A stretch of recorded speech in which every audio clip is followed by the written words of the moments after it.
I'm standing under the crown wheels of the Daly West shaft headframe. This shaft dates back to the 1800s and is 2,100 feet deep. This steel headframe dates from 1914 when it replaced a timber wood headframe that burned down in a fire that burned most of the mining.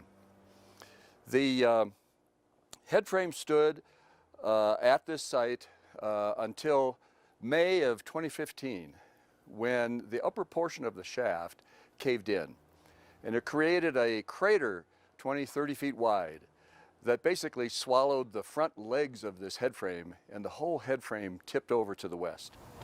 I'm here today with Steve Isowitz, who is the Director of Real Estate and Resort Planning for Deer Valley. And we're standing just above the Daly West headframe here on Deer Valley property. Is that correct? Yes. Yes, good. Yes. And how did you get involved in this project? How did Deer Valley start with this project?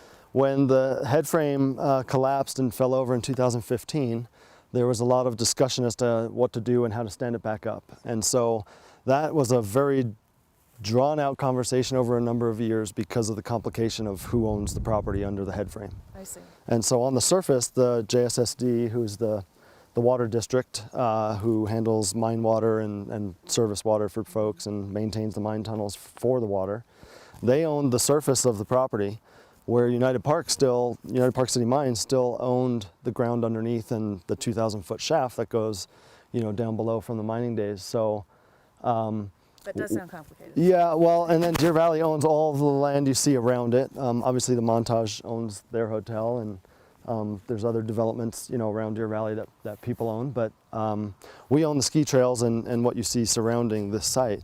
And so after a lot of conversations with the city, with JSSD, it wasn't really moving for a number of years. And a lot of that's not due to lack of desire, but more so how complicated it was because nobody wanted to own the 2,000-foot mine shaft or the risk associated with it. Slight liability there? Yeah. So it gets to be a little bit of a hot potato. And fast forward to this past year, there were other parties, let's say, that were kind of circling, thinking about buying it, and nobody really knew why. The city hadn't purchased it yet, and Deer Valley made an agreement with JSSD that we would take over the surface rights, and at the same time we agreed with the city that the restoration could then move forward with the obligated parties and everything. And so it was kind of just the nudge that needed to happen to have somebody control the surface of the land so that, the other entities who wanted to work together and stand it back up could actually move forward with it and form these agreements. There's significant damage to the bottom legs of this headframe where it fell into that crater. 2 big cranes picked this up out of the crater and placed it where it's lying on its side now. And there are plans to repair the damage of this headframe and restore it. The reason why we bought it was just Deer Valley's history and our founding family, the Stearns. They supported the arts and museum and a lot of local culture, and so it just felt like if somebody needed to do something, it felt like the right thing to do. So, and what are you going to do with it exactly? Are you going to be moving it someplace, or? So that's the discussion right now. Is so when we purchased the parcel, there was a lot of studying that went on with the soils and the stability of the ground underneath. And the short answer is you don't want to stand it back up on top of that because it's not stable. And so the Empire Master Owners Association has been working with trying to figure out a good location as close to it as possible. And the answer was to actually where we're standing, to move it up this way, where we have more stable ground and it's very close to the site. This is Deer Valley property, but we've agreed that it could be moved up this way. I see. About 1,000 feet east of us here is the Quincy mine location, and that shaft was started in 1898. And then about another 700 feet further to the southeast is the Little Bell shaft, and that was started in 1901. Some interesting legal stuff about how things went with the mining companies back then. In 1902, this mine, the Daly West Mine, was in full operation, and the Quincy Mine was in full operation. And the Daly West Mine here alleged that the Quincy mine was mining their ore on the Daly West property, and so they brought a lawsuit against that. Well, the Quincy mine did the same thing, and they filed a counter lawsuit claiming that the Daly West was mining ore from their side of the property line. So it was ready to go to court. The owners of the Daly West mine arranged to take a controlling interest in the Little Bell mine that was just a little bit further to the southeast. And so they controlled all the property around the Quincy at that point. And so in 1904, the Daly West folks picked up the ownership of the Quincy mine, and all of the mines up here then, the Daly West, the Quincy, and the Little Bell were under the operations of the Daly West. And so after that point, the most of the ore that was developed in all three of these mines was lifted in this shaft. And what's your hope for it, for visitors to the mountain? You know, there's so much history, obviously, but a lot of stories, right? And it's the people, going back to the Kearns family and everybody else that's been involved over the years. It's important for everybody to not lose that history. And at Deer Valley, we don't have a ton of structures, you know, that were here or that are left. And this was really kind of the last remaining piece that we wanted to make sure was protected and that the story got told. And the number of miners that, you know, there were a lot of unfortunate accidents that occurred in the Daly West over time. There were fires, there were explosions, a lot of people lost their lives. This is something that definitely needs to be remembered. Right. Well, thank you for your input. That's been really interesting. Yeah, it's been fun. It's been a struggle, you know, to take as long as it took to kind of get here, but it's good to see everything moving forward, and it's all super positive, and hopefully people that ski by take the time to stop and understand kind of what went on. Great. Well, kudos to Deer Valley for buying the property so it can move forward. There's so many other people to thank, from those involved from the Empire Master Owners Association, from Park City, Sally Elliott. There's just been so many people that spent a lot of time to try and get this moving to make it happen. So they put a lot of hard work in. Great. Yeah. Thank you for being here today.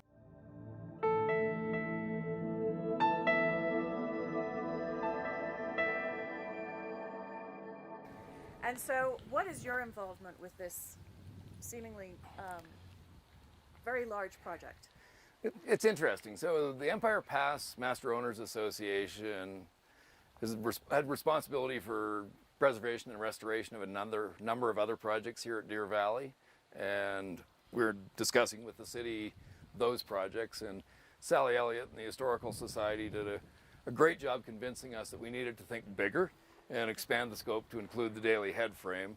And ultimately, we worked out an agreement with the city whereby the Owners Association took on the responsibility to restore, preserve, put the structure back on its feet after 4 years watching it languish with nothing happening. So it's I'm a structural engineer myself, so I love the challenge to step in. It's a pet project for you. It's a bit of a pet project for me, and I've been skiing past this for years, going, okay, when's someone going to do something about it? Well, that someone suddenly became me. So with the cooperation of Deer Valley and acquiring the original site, acquiring the structure from JSSD, then they were able to hand over, you know, basically hand the reins over to the Owners Association. We've worked with a number of engineers. We've, you know, determined that the site we're standing on is a much more suitable site for the long-term stability of the structure. So we've stepped in and said, what do we need to do to make this happen? And you know, we've got the joint funding from the homeowners and the city to make it happen, and we've got the site thanks to Deer Valley, and we have a technically challenging project. This structure weighs 80,000 plus pounds. Wow. And it's, if you look at it, it's the original craftsmanship is beautiful. You have all these riveted lattice connect members, but then you also look at just the destruction caused when it collapsed. Some of those, this heavy steel is just bent like spaghetti. And working with a structural engineer and a steel contractor, we've come up with a plan as to how to, repair what's broken and move it up here, put it on a new solid foundation, put it back to its former glory. And this location, we're right next to the montage. It's high visibility for skiers, it's a great place for people who are skiing down to stop and say, hey, wow, What's this? what is this?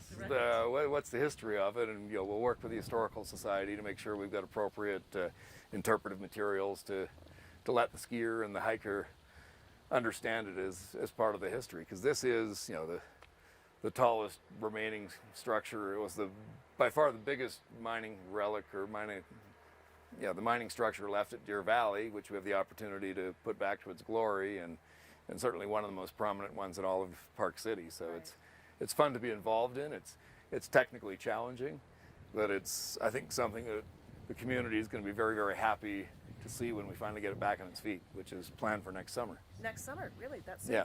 I'm standing at the hoist operator platform for the hoist for the Daly West shaft, just up above the Montage Hotel in Park City, Utah.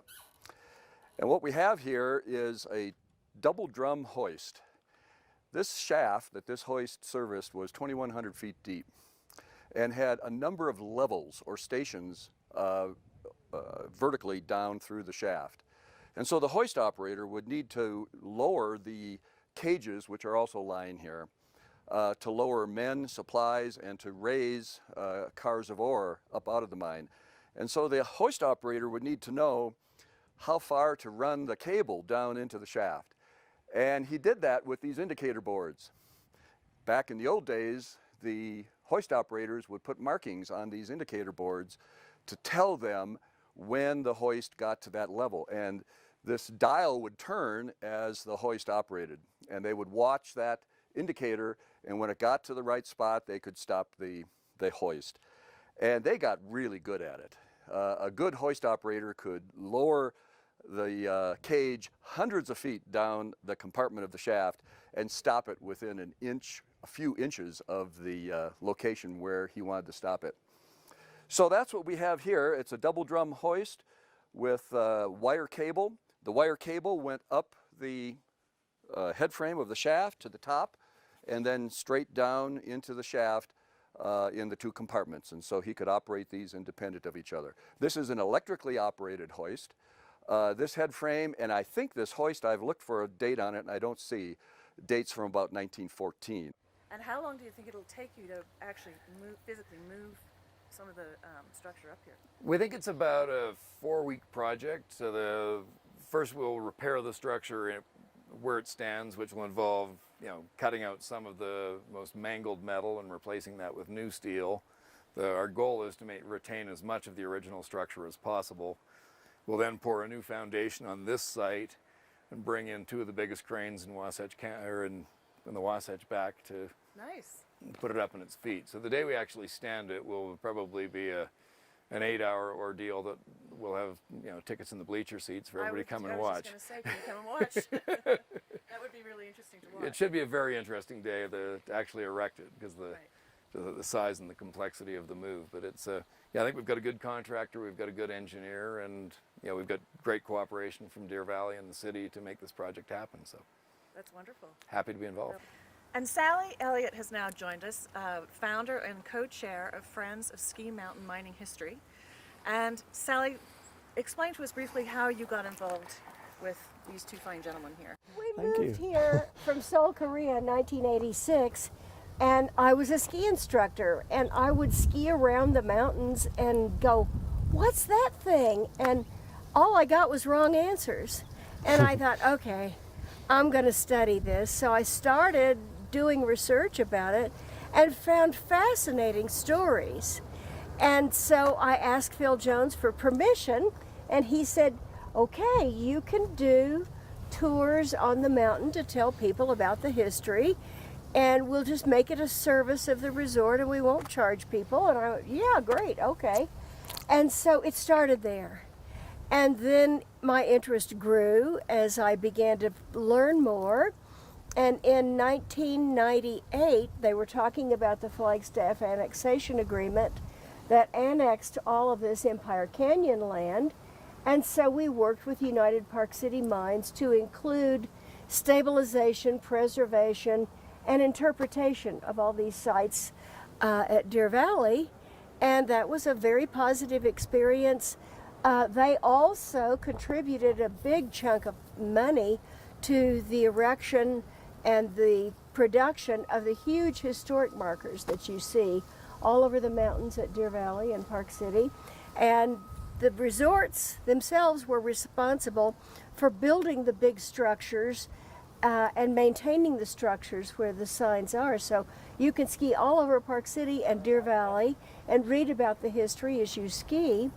But the artifact behind us, the Daly West, is the most graphic image of what Deer Valley used to be. This whole canyon was filled with mines, and the site we're standing on used to be an enormous complex of buildings, boarding houses, mill, grinders, coal bins. It was a huge mammoth operation. Just across the canyon was the Quincy mine, and just beyond that was the Little Bell, which you can see. There's a sign at the Little Bell ore bin that we just restored. Up above us was the Judge, the Anchor. Below us was the Daly, and the Judge Tunnel, Anchor Judge Tunnel, came right underneath our feet and deposited ore in the top and the very bottom of Empire Canyon to be taken by train to the smelters in Salt Lake City.